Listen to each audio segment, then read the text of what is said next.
জুলাই আন্দোলনে ফ্যাসিস্ট আওয়ামী সরকারের প্রত্যক্ষ ও পরোক্ষ দোষর হিসেবে অভিযুক্ত ৪৪ জন সরকারি কর্মকর্তার আংশিক তালিকা প্রকাশ করা হয়েছে।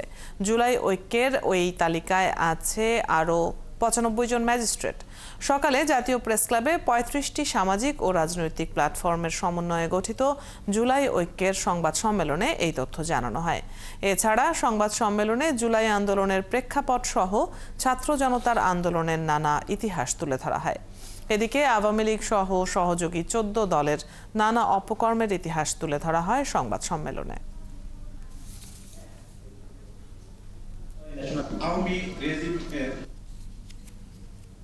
আমরা জানি আমরা কি পরিমাণ একটা রিস্ক নিয়ে কি পরিমাণ বিপজ্জনক একটা কাজ আমরা করতে যাচ্ছি, কিন্তু আমরা এই জুলাই গণ অভ্যুত্থানকে কোনোভাবে ব্যর্থ হতে দিতে চাই না।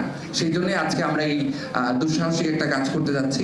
আশা করছি ইনশাআল্লাহ দেশের মানুষকে আমরা সাথে পাবো এবং আপনাদেরকে সাথে নিয়ে আমরা এই কাজগুলোকে সামনে এগিয়ে নিয়ে যাবো এবং আমরা আমাদের বিপ্লবকে সার্থক করে দেবো ইনশাআল্লাহ। তো এখানে যে তালিকাটা আমরা প্রকাশ করেছি, এখানে আমার হাতে আছে ৯৫ জন ম্যাজিস্ট্রেটের তালিকা, প্লাস হচ্ছে কি ৪৪ জন যে সচিব বা আমলা ছিল তাদের তালিকা।